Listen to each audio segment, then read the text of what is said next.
Olá. No seu livro best-seller Inteligência Emocional, dos anos 90, Daniel Goleman introduz o conceito de sequestro emocional.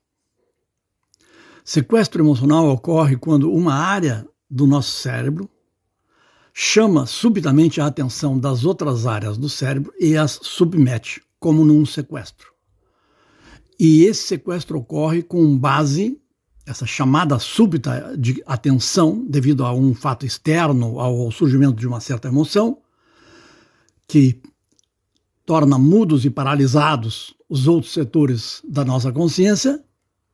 Isso ocorre com base em um sentimento muito primário de medo, raiva ou ansiedade. Às vezes uma cobiça súbita, um estado nervoso súbito.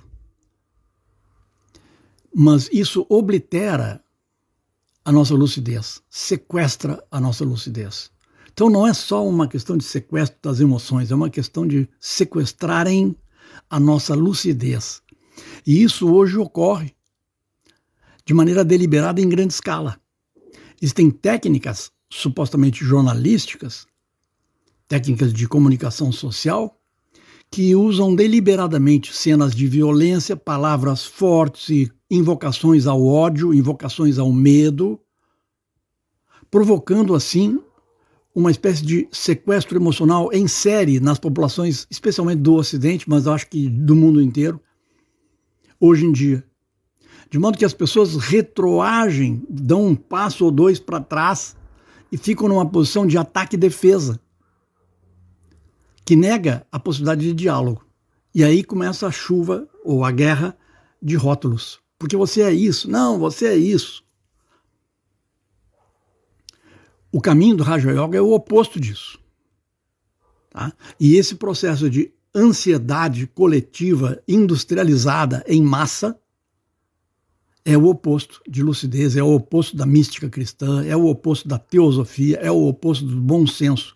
As pessoas assim são desligadas do bom senso.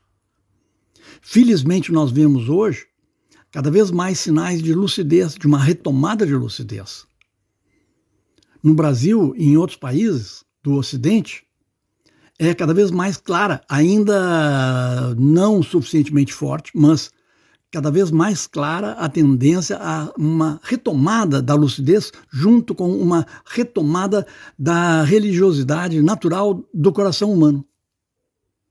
Não precisamos ter pressa em relação a isso. Não precisamos ter grandes ansiedades. Ao contrário, devemos não tê-las. Tudo ocorre a seu devido momento, a seu devido tempo.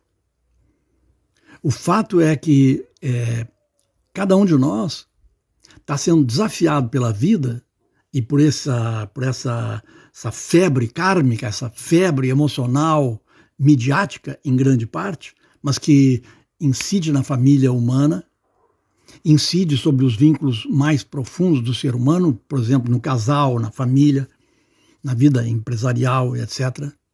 As pessoas estão mentalmente, muitas delas, excessivamente aceleradas. Então, essas tendências nos forçam a procurar mais fundo no nosso interior, mais profundamente, o que há de eterno dentro de nós, para a gente se fortalecer. E, vamos dizer assim, produzir paz diariamente com uma força e numa quantidade suficiente para vencer esses desafios que se poderia chamar de hipnose coletiva com fins comerciais e de busca de poder. O poder que há por ser desperto na alma humana é infinito. A sua potencialidade não tem limites. E esses novos desafios do século XXI, que para muitos parecem talvez intransponíveis, assustadores, etc., isso tudo é apenas o estímulo e o desafio necessário para que nós despertemos enquanto almas e trilhemos o caminho que pode ser chamado de Raja Yoga, pode ser chamado de teosofia, pode ser chamado de taoísmo, de hinduísmo, de mística cristã, que é o caminho da autocompreensão, do autocontrole, do autodomínio, da paz interior da disciplina diária e da tranquilidade. A tranquilidade nos leva naturalmente a cooperar com os outros seres. E a ansiedade nos faz, com frequência, agir antes de pensar. Ou agir impulsivamente em vez de pensar. Então, cabe a nós aumentar o vagar com que a gente vive, viver de modo um pouco mais lento, que dê tempo para os nossos vários níveis de consciência pensarem. Aquele nível de consciência muito acelerado em nós, ele está ligado à nossa animalidade, a tendência animal de agir rapidamente quando está em perigo, ou quando se sente em perigo. Daí a questão do sequestro emocional. Então nós temos que desacelerar um pouco para poder voltar a ouvir a nossa alma.